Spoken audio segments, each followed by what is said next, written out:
ഈ വീഡിയോയിൽ നമ്മൾ ഡിസ്കസ് ചെയ്യുന്നത് IFRSനെ കുറിച്ചാണ്. International financial reporting standards.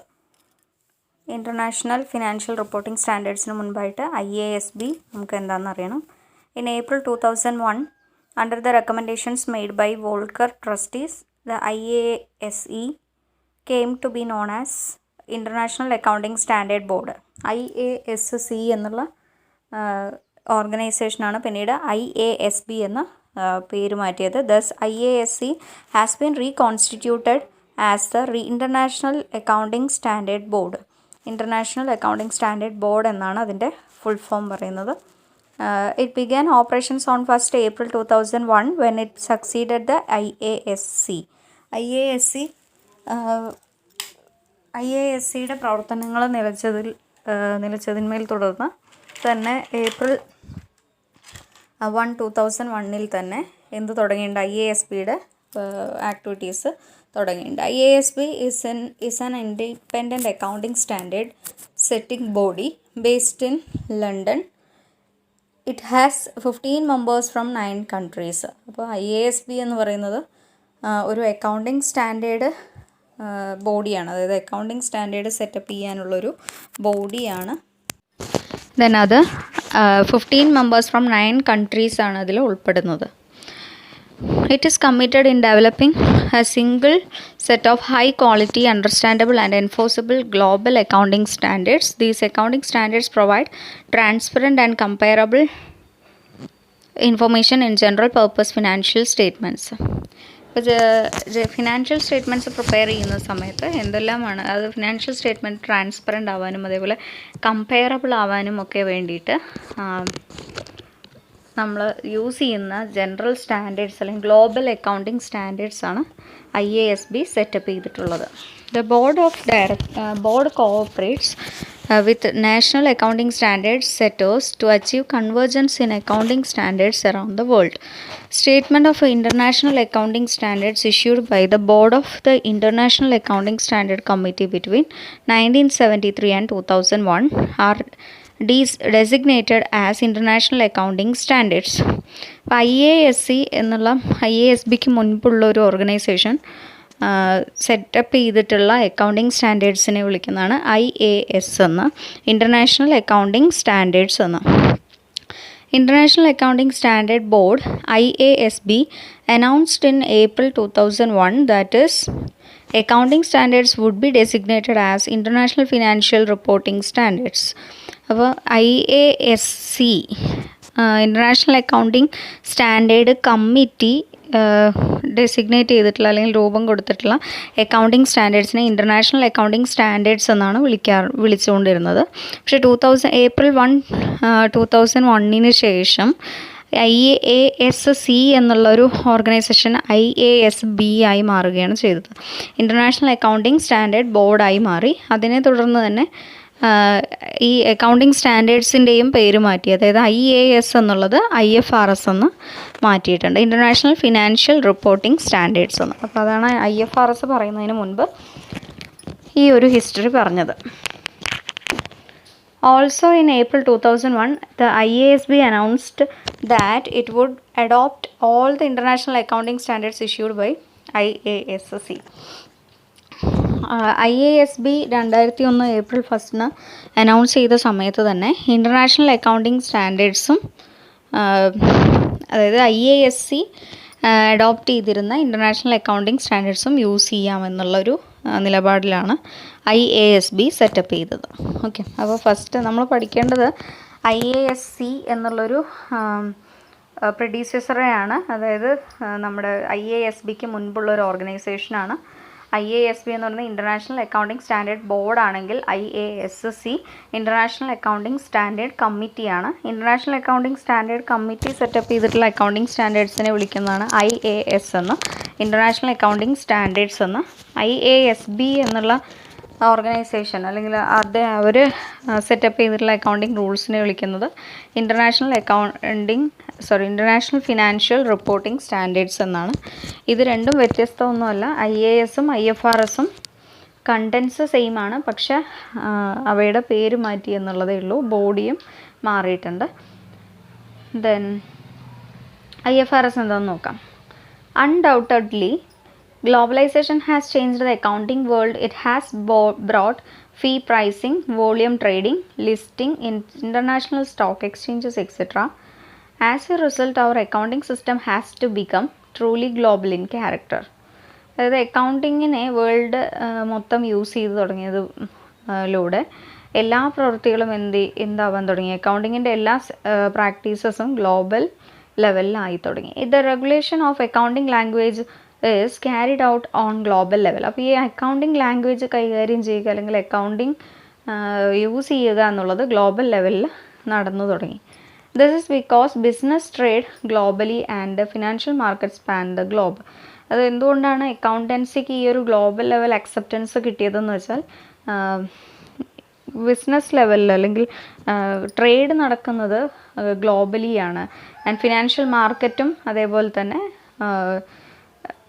ആ ഗ്ലോബ് മുഴുവൻ നമ്മുടെ ഫിനാൻഷ്യൽ മാർക്കറ്റ് നിറഞ്ഞ് കിടക്കുകയാണ്. അതുകൊണ്ട് തന്നെ അവിടെയെല്ലാം ഫിനാൻഷ്യൽ മാർക്കറ്റ് എവിടെയുണ്ടോ അല്ലെങ്കിൽ ട്രേഡ് എവിടെയുണ്ടോ അവിടെയെല്ലാം അക്കൗണ്ടൻസി യൂസ് ചെയ്യണമെന്നിരിക്കെ അക്കൗണ്ടിങ്ങിന് അങ്ങനെ ഒരു ഗ്ലോബൽ പ്രസക്തി കിട്ടുകയാണ് ചെയ്തത്. Therefore, financial statements produced in one country are used in other countries. അപ്പോൾ അതുകൊണ്ട് തന്നെ ഈ ഗ്ലോബലി അക്കൗണ്ടിങ് യൂസ് ചെയ്യുന്നത് കൊണ്ട് തന്നെ ഒരു കൺട്രിയിൽ യൂസ് ചെയ്യുന്ന അക്കൗണ്ടിങ് സ്റ്റേറ്റ്മെൻറ്റ്സ് എന്ത് ചെയ്യും, മറ്റൊരു കൺട്രി യൂസ് ചെയ്യാൻ സാധ്യതയുണ്ട്. This development resulted in the formation of International Accounting Standard Board. അപ്പോൾ ഇത്തരത്തിൽ ഒരു കൺട്രിയുടെ റിസൾട്ട്സ് അല്ലെങ്കിൽ ഫിനാൻഷ്യൽ സ്റ്റേറ്റ്മെൻറ്റ്സ് മറ്റൊരു കൺട്രി യൂസ് ചെയ്യുന്നു, അതായത് ഒരു കമ്പനിയുടെ ഫിനാൻഷ്യൽ സ്റ്റേറ്റ്മെൻറ്റ്സ് ഒരു കൺട്രിയിലുള്ള കമ്പനിയുടെ ഫിനാൻഷ്യൽ സ്റ്റേറ്റ്മെൻറ്റ്സ് മറ്റൊരു കൺട്രിയിലുള്ള കമ്പനി ചെക്ക് ചെയ്യുന്നു അല്ലെങ്കിൽ അത് വിസിറ്റ് ചെയ്യുന്നു എന്നൊക്കെ പറയുന്ന സമയത്ത് ഒരു ഗ്ലോബലി അക്സെപ്റ്റഡ് ആയിട്ടുള്ളൊരു സം റൂൾസ് ഓർ സ്റ്റാൻഡേർഡ്സ് ആവശ്യകത ഉണ്ടായി വരുന്നു. അപ്പോൾ അങ്ങനെയാണ് IASB എന്നൊരു ഓർഗനൈസേഷൻ എൻ്റെ ഫോർമേഷന് കാരണമായിട്ടുള്ളത്. IASB is an independent privately funded standards board based in London. IASB എന്ന് പറയുന്നത് ലണ്ടൻ ആസ്ഥാനമാക്കിയിട്ടുള്ള പ്രൈവറ്റ് ഇൻഡിവിജ്വൽസ് തന്നെ അതിന് ക്യാപിറ്റൽ കോൺട്രിബ്യൂട്ട് ചെയ്തിട്ടുള്ളൊരു ഓർഗനൈസേഷനാണ്. International accounting standards were issued by the International Accounting Standard Committee IASC between 1973 and 2001. IAS എന്ന് പറയുന്നത് issue ചെയ്തിട്ടുള്ളത് IASC ആണ്. 1973 to 2001 വരെയാണ് IASC International Accounting Standard Committee രൂപം കൊണ്ടിട്ടുള്ളത്. On April 1, 2001, the International Accounting Standard Board took over from IASC the responsibility for setting international accounting standards. പിന്നീട് IASB വന്നതോടുകൂടി IASC എന്ത് ചെയ്തു, അതിന് റോളില്ലാതായി അല്ലെങ്കിൽ IASCയുടെ മറ്റൊരു രൂപമാറ്റമായിട്ട് IASB മാറി. പിന്നീട് അക്കൗണ്ടിങ് സ്റ്റാൻഡേർഡ്സ് പ്രിപ്പയർ ചെയ്യുന്നതിൻ്റെ റെസ്പോൺസിബിലിറ്റി എന്ന് പറയുന്നത് IASBയുടെ കയ്യിലായി. IASB proposed some guidelines on topics for which there was no clear cut international accounting standards. IASB കുറച്ച് ഗൈഡ് ലൈൻസ്, കുറച്ച് ടോപ്പിക്സിൽ കുറച്ച് ഗൈഡ് ലൈൻസ് പ്രപ്പോസ് ചെയ്തിട്ടുണ്ട്. Then the proposals are known as international financial reporting standards. അപ്പോൾ IASB നമ്മുടെ accounting സ്റ്റാൻഡേർഡ്സിന് കൊണ്ടുവന്നിട്ടുള്ള ചില പ്രപ്പോസൽസിനെ തന്നെയാണ് അല്ലെങ്കിൽ അതിൽ കുറച്ച് മാറ്റങ്ങളെയൊക്കെ കൂടി വിളിക്കുന്ന പേരാണ് ഇൻ്റർനാഷണൽ ഫിനാൻഷ്യൽ റിപ്പോർട്ടിംഗ് സ്റ്റാൻഡേർഡ്സ് എന്നുള്ളത്, IFRS. In other words, IASB announced that its accounting standards would be designated as IFRS. അപ്പോൾ IASB തന്നെ അതിനൊരു പേരിട്ട് കൊടുത്തു. IASB ഫോം ചെയ്ത അക്കൗണ്ടിങ് സ്റ്റാൻഡേർഡ്സിനെ പറയുന്നത് എന്താണ്, IFRS എന്ന്. അപ്പോൾ എന്താണ് IFRS എന്ന് മനസ്സിലായിട്ടുണ്ടാവും. ഫസ്റ്റ് വന്നത് IASC ആണ്, അവർ IAS ആണ് കൊണ്ടുവന്നത്. ദെൻ അതിനുശേഷം IASB ആയി 2001. ദെൻ അവർ കൊണ്ടുവന്ന standards international financial reporting standards എന്ന IFRS എന്നുള്ള സ്റ്റാൻഡേർഡാണ്. നോക്കൂ, meaning of IFRS. IFRS is an abbreviation of International Financial Reporting Standards. It covers full set principles and rules on reporting various items, transactions or situations in the financial statements. Financial statementsലുള്ള various items, various transactions, various situations ഇവയെല്ലാം report ചെയ്യാൻ വേണ്ടിയിട്ട് useful ആവുന്ന ചില റൂൾസും പ്രിൻസിപ്പിൾസും അടങ്ങുന്ന ഒരു ഫ്രെയിംവർക്കാണ് IFRS. Often they are referred to as principles-based standard because they describe principles rather than dictate rigid accounting rule for treatment of certain items. In simple words അത് പഠിച്ചാൽ മതി. മേലെയുള്ള ഒരു സെൻറ്റൻസ് പഠിക്കുക. സെക്കൻഡ് പാരഗ്രാഫ് നോക്കൂ. In simple words, IFRS are a set of international accounting standards stating how particular types of transactions and events should be reported in financial statements. International Financial Reporting Standards എന്ന് പറയുന്നത് international accounting standards തന്നെയാണ്. അപ്പോൾ അതിൽ പറഞ്ഞിരിക്കുന്നത് എങ്ങനെയാണ് ഒരു particular transaction or event financial സ്റ്റേറ്റ്മെൻറ്റിൽ report ചെയ്യേണ്ടത്. അതായത് financial statement how to prepare എന്നുള്ളത് തന്നെയാണ്. അപ്പോൾ ഫിനാൻഷ്യൽ സ്റ്റേറ്റ്മെൻറ്റിൽ എന്തൊക്കെയാണ് എഴുതാറുള്ളത്? ട്രാൻസാക്ഷൻസ് ആൻഡ് ഈവൻറ്റ്സ് എഴുതുന്നത് ഏത് തരത്തിലാണ്, അല്ലെങ്കിൽ എന്തൊക്കെ റൂൾസ് അപ്ലൈ ചെയ്യണം എന്നതെല്ലാം സൂചിപ്പിക്കുന്ന ഒരു റൂളാണ്, അല്ലെങ്കിൽ സെറ്റ് ഓഫ് റൂൾസാണ് ഇൻ്റർനാഷണൽ ഫിനാൻഷ്യൽ റിപ്പോർട്ടിംഗ് സ്റ്റാൻഡേർഡ്സ് എന്ന് പറയുന്നത്. They are the guidelines and rules set up by IASB which the companies and organizations can follow while preparing their financial statements. അപ്പോൾ ഗൈഡ്ലൈൻസ് നമ്മുടെ IFRS എന്താണെന്ന് വെച്ചാൽ അത് ഒന്നുകൂടി ഷോർട്ടായി പറയുകയാണെങ്കിൽ അതൊരു ഗൈഡ് ലൈൻ ഓർ റൂളാണ്. IASB ആണ് അത് സെറ്റപ്പ് ചെയ്തിട്ടുള്ളത്. അതിലൂടെ കമ്പനീസിനും ഓർഗനൈസേഷനും അവരുടെ ഫിനാൻഷ്യൽ സ്റ്റേറ്റ്മെൻറ്റ് പ്രിപ്പയർ ചെയ്യാൻ സാധിക്കുന്നു. Then the older name of these standards which are part of IFRS was International Accounting Standards issued by IASC. പറഞ്ഞ കാര്യങ്ങൾ തന്നെയാണ് വീണ്ടും പറഞ്ഞുകൊണ്ടിരിക്കുന്നത് കേട്ടോ, ആ പാരഗ്രാഫ് മുഴുവൻ.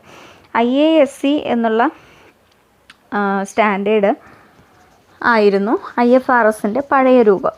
Thus IFRS എന്ന് പറയുന്നത് new നെയിമാണ്. are accounting standards developed by IASB. IASB കൊണ്ടുവന്നിട്ട് സ്റ്റാൻഡേർഡാണ് എന്ത് IFRS എന്ന് പറയുന്നത്. In short accounting standard issued by IASB are known as IFRS. അത് തന്നെയല്ലേ മേലെയും പറഞ്ഞത്. നോക്കൂ, IFRSൽ എന്തെല്ലാമാണ് ഇൻക്ലൂഡ് ചെയ്തിട്ടുള്ളത്. IFRS issued from 2001 onwards. നമ്മൾ പറഞ്ഞു 2001 വരെ, അതായത് 1973 മുതൽ 2001 വരെ IASC ആയിരുന്നു, ഇൻ്റർനാഷണൽ അക്കൗണ്ടിങ് സ്റ്റാൻഡേർഡ് കമ്മിറ്റി ആയിരുന്നു. അവർ സെറ്റപ്പ് ചെയ്തിട്ടുള്ള IAS ഇൻ്റർനാഷണൽ അക്കൗണ്ടിങ് സ്റ്റാൻഡേർഡ്സ് ആയിരുന്നു അക്കൗണ്ടിങ്ങിൽ അല്ലെങ്കിൽ ബിസിനസ്സിൽ നമ്മൾ യൂസ് ചെയ്തിരുന്നത്. അതിനുശേഷം ആ ഒരു കാലഘട്ടത്തിന് ശേഷം April 1, 2001 മുതലാണ് IFRS സെറ്റപ്പ് ചെയ്തിട്ടുള്ളത്, അല്ലെങ്കിൽ IFRS എന്നുള്ള നിയമം കൊണ്ടുവന്നത് IASB. ഓക്കെ, അപ്പോൾ അത്തരത്തിൽ IFRS ഇഷ്യൂഡ് ഫ്രം 2001 ഓൺവേർഡ്സ്. 2001 മുതൽ ഇഷ്യൂ ചെയ്തിട്ടുള്ള എല്ലാ IFRSും ഇൻ്റർനാഷണൽ ഫിനാൻഷ്യൽ റിപ്പോർട്ടിംഗ് സ്റ്റാൻഡേർഡ്സും പിന്നെന്തൊക്കെ ഇൻക്ലൂഡ് ചെയ്യുന്നു. Then IAS issued during 1973 to 2000. അപ്പോൾ നമ്മൾ പറഞ്ഞു 1973 മുതൽ 2000 വരെ IASC ആയിരുന്നു. അവർ സെറ്റപ്പ് ചെയ്തിട്ടുള്ള റൂൾസ് IAS ആയിരുന്നു, ഇൻ്റർനാഷണൽ അക്കൗണ്ടിങ് സ്റ്റാൻഡേർഡ്സ് ആയിരുന്നു. അപ്പോൾ ഈ IFRSൽ എന്തെല്ലാമാണ് ഇൻക്ലൂഡ് ചെയ്തിട്ടുള്ളത്? പഴയ IAS, പുതിയ IFRS, പിന്നീട് നോക്കൂ interpretation made by international financial reporting interpretation committee issued from 2001 onwards. International financial reporting interpretation committee, അത്തരത്തിലൊരു കമ്മിറ്റി പറഞ്ഞിട്ടുള്ള ഇൻ്റർപ്രിട്ടേഷൻസ് 2001 മുതൽ പറഞ്ഞിട്ടുള്ള ഇൻ്റർപ്രിട്ടേഷൻസ്. ദെൻ അതേപോലെ തന്നെ IASൻ്റെ ആൾക്കാരും അതേപോലെ interpretation made by standard interpretation കമ്മിറ്റിയുടെ അവരുടെ ചില ആശയങ്ങൾ. അപ്പോൾ ഇത്രയും ഉൾക്കൊള്ളുന്നതാണ് IFRS എന്ന് പറയുന്നത്. ഓക്കെ, ഇനി IFRSൻ്റെ ഫീച്ചേഴ്സാണ് കൊടുത്തിട്ടുള്ളത്. നോക്കൂ, these are global accounting standards, അതായത് മൊത്തത്തിൽ വേൾഡ് വൈഡായിട്ട് അക്സെപ്റ്റ് ചെയ്യുന്ന അക്കൗണ്ടിങ് സ്റ്റാൻഡേർഡ്സാണിത്. These are principle based and not rule based, അതായത് അക്കൗണ്ടിങ് പ്രിൻസിപ്പിൾ ബേസ് ചെയ്തിട്ടുള്ളതാണ് അക്കൗണ്ടിങ് സ്റ്റാൻഡേർഡ്സ്, അല്ലാതെ റൂൾ ബേസ്ഡ് അല്ല. IFRS are developed and maintained by IASB. ഇത് നമുക്കറിയാവുന്നതാണ്. IFRS കൊണ്ടുവന്നിട്ടുള്ളത് ഇൻ്റർനാഷണൽ അക്കൗണ്ടിങ് സ്റ്റാൻഡേർഡ് ബോർഡാണ്. These are issued with the intention of applying these standards across the globe on a consistent basis. അതായത് ഇത് issue ചെയ്തിട്ടുള്ളത് IFRS issue ചെയ്തിട്ടുള്ളത് എന്ത് ഇൻറ്റൻഷനിലാണ്, എന്ത് ഉദ്ദേശത്തോടു കൂടിയാണ്. It can be applied across the globe on A consistent basis. സ്ഥിരമായിട്ട് സ്ഥിരമായിട്ട് ഗ്ലോബൽ ലെവലിൽ വേൾഡ് മുഴുവനായിട്ടും നമുക്ക് ഈ IFRS യൂസ് ചെയ്യാമെന്നുള്ളൊരു ഉദ്ദേശത്തോടു കൂടി, ഇൻറ്റൻഷൻ എന്ന് വെച്ചാൽ ഉദ്ദേശത്തോടു കൂടി ഇഷ്യൂ ചെയ്തതാണ്. They ensure high quality transparent reporting what would ensure comparability among the entities across the globe. ഇത് ഹൈ ക്വാളിറ്റി ട്രാൻസ്പെറൻറ്റ് റിപ്പോർട്ടിംഗ് ആണ് കൊടുക്കുന്നത്. അതായത് മറ്റ് മാൽപ്രാക്ടീസോ അല്ലെങ്കിൽ മറ്റ് കള്ളത്തരങ്ങളൊന്നും ഇല്ലാത്ത വളരെ സുതാര്യമായ റിപ്പോർട്ടിംഗ് സ്റ്റാൻഡേർഡാണിത്. ഹൈ ക്വാളിറ്റി ഉള്ളതാണ്. ദെൻ അതേപോലെ കമ്പയറബിലിറ്റി പോസിബിളാണ്. കമ്പയറബിലിറ്റി എന്ന് പറയുമ്പോൾ ഒരു കമ്പനിയുടെ ഫിനാൻഷ്യൽ സ്റ്റേറ്റ്മെൻറ്റ്സ് മറ്റൊരു കമ്പനിയുടെ ഫിനാൻഷ്യൽ സ്റ്റേറ്റ്മെൻറ്റുമായിട്ട് കമ്പയർ ചെയ്യാനായിട്ട് സാധ്യമാകുന്നത് ഇത്തരത്തിലുള്ളൊരു അക്കൗണ്ടിങ് സ്റ്റാൻഡേർഡ്സ് യൂസ് ചെയ്യുന്നത് കൊണ്ടാണ്. Every standard has a specific structure to ensure uniformity and facilities reading, interpretation and application. എല്ലാ സ്റ്റാൻഡേർഡ്സും അതിൻ്റേതായ സ്പെസിഫിക് സ്ട്രക്ചർ ഉണ്ട്. അതായത് ഓരോ സ്റ്റാൻഡേർഡ്, അപ്പോൾ IFRS 101 എത്രയാണ്, IFRS 102 എത്രയാണ്, IFRS 114 എത്രയാണ്. അപ്പോൾ ഓരോ IFRS സ്റ്റാൻഡേർഡ്സിനും അതിൻ്റേതായ സ്പെസിഫിക് സ്ട്രക്ചർ ഉണ്ടാവും. അതിപ്പോൾ റീഡ് ചെയ്യുന്നതിലായാലും ഇൻ്റർപ്രറ്റ് ചെയ്യുന്നതിലായാലും ആ ഓരോ സ്റ്റാൻഡേർഡ്സും അപ്ലൈ ചെയ്യുന്നതിലുമെല്ലാം. ദെൻ അടുത്തതൊരു ഏരിയയാണ് IFRS adoption or IFRS convergence. നമുക്കറിയാം മുൻപ് ഉള്ളത് IASC ആയിരുന്നു. അവർ സെറ്റപ്പ് ചെയ്ത IAS ഇൻ്റർനാഷണൽ അക്കൗണ്ടിങ് സ്റ്റാൻഡേർഡ് ആയിരുന്നു എല്ലാവരും യൂസ് ചെയ്തിരുന്നത്. ഓക്കെ, പക്ഷേ പിന്നീടാണ് ഗ്ലോബൽ ലെവലിലൊരു അക്കൗണ്ടിങ് സ്റ്റാൻഡേർഡ് സെറ്റപ്പ് ചെയ്ത് അതിന് IFRS എന്ന് പേര് കൊടുത്തത്. അപ്പോൾ IFRS അഡോപ്ഷൻ എന്താണെന്നുള്ളത് നോക്കാം. IFRS adoption means adoption of international financial reporting standard as it is that is in toto. IFRS convergence means accounting standards of a country converged with IFRS. Adoption എന്ന് പറഞ്ഞാൽ എന്താണ്? Adoption എന്ന് വെച്ചാൽ international financial reporting standards തന്നെ ഫുള്ളായിട്ട് in total എന്നാണ് കേട്ടോ.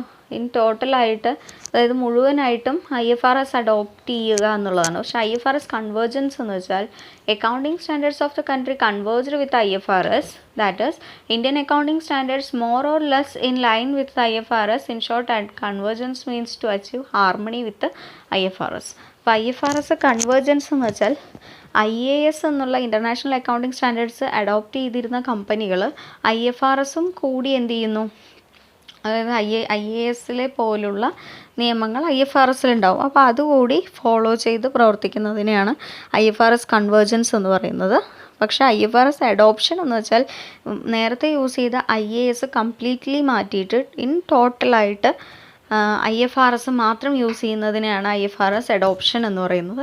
IFRS convergence എന്ന് പറയുമ്പോൾ IASും യൂസ് ചെയ്യുന്നുണ്ട്, IFRSും യൂസ് ചെയ്യുന്നുണ്ട് എന്നുള്ളതാണ്. Indian accounting standards converged with IFRS are known as IND-AS.